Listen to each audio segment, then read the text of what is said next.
Այո, ունեմ բնակարաններ, որից մեկը ժողովուրդ օրաթերթի խմբագրությունն է, ես ունեմ երկու բնակարան, որը իմն է եղել մինչև իմ ամուսնանալը, ամուսնանալուց հետո ամուսնուց հետ մենք գնել ենք եւս մեկ բնակարան։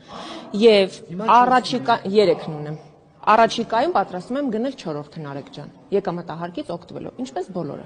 Եվ դա հատուկ Նիկոլ Փաշինյանը թող իմանա եւ իր թիմակիցները, որ 4-րդ բնակարանն եմ գնելու։ Պետք լինի 5-ն էլ կառնեմ, որովհետեւ ես իմ հայրենիքում եմ պատկերացնում հետագա կյանքը եւ ես ուզում եմ իմ երեխաները ունենան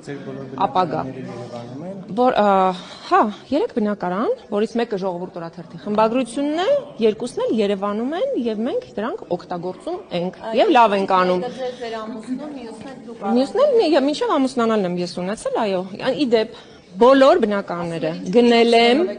բոլոր բնակարանները հասկացա հարցը, բոլոր բնակարանները ձեռք եմ բերել հիպոթեկով, ամեն բնակարանի համար վճարելով 10 եւ ավել տարիներ եւ վերջին հիպոթեկը դեռ 38 միլիոն դրամ ունեմ վճարելու առաջիկա 15 տարում, այնպես որ կարող են հանգիստ լինել։ Որպես հասարակ լրագրող լինելով, ինչպես է ստացվել, որ կարող Ես հիմա կպատասխանեմ նաեւ այդ հարցին, եթե Հայկ Կոնջորյանը լավ լրագրող լիներ, ինքն էլ կկարողանալ ունենալ բնակարան եւ ես որպես արդեն թերթի հիմնադիր, գուցե իրեն էլ այդ ժամանակ ընդունեի աշխատանքի, ինչպես իրենց ֆրակցիայից մի քանիսի, ու կստանար ինքը բարձր աշխատավարձ եւ կկարողանար ինքն էլ բնակարան գնել, ինչպես մեր օրաթերթի մյուս աշխատակիցներն են գնել։ Այո, ես կարծում եմ դուք էլ կկարողանաք Նարեկ ջան, եւ եթե ուզենաք։ Դիմում եմ, ասում են չի հերիքում։ Ես ձեզ կասեմ ինչպես անեք։ Ես ձեզ կասեմ ինչպես անեք, որովհետեւ վարկային միջոցներով բնակարան գնել այդ ինչի ԿՊ падգամավորը կարա, դուք չեք կարա։ Հանգիստ։ Դա շատ հեշտ լուծելու հարց է։ Բոլորն էլ հիպոթեկ։ Հիմա ո՞նց է փայլակը հիպոթեկով տուն վերցրել, դու էլ կարող ես։ Այնպես որ այստեղ որևէ ընդ որում Հայկ Կոնջորյանը ասում է Թագուհի Թովմասյանը այդ բնականը ձեռք է բերել մինչև падգամավոր դառնալ։ Այո։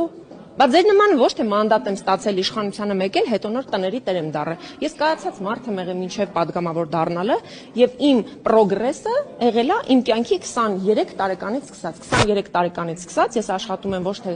22 ժամ, այլ երևի թե ավել։ Ու այդ աշխատանքը ունենում է իր արդյունքները։ Այնպես որ Հայկ Կոնջորյանը, եթե ինքը լիներ պրոֆեսիոնալ աշխատակից նաև նախորդ կյանքում, մինչև մանդատ ստանալը, մինչև 3 կուսակցություն փոխելը, մինչև իր քաղաքական խավորին եւ ոչ քաղաքական նաև իր հենց կնքահորը դավաճանելը, ինքը կկարողանար ունենալ շատ ավելի այլ կյանք։ Բայց այդ մարդը ընտրել է ոչ պրոֆեսիոնալ վարքագիծը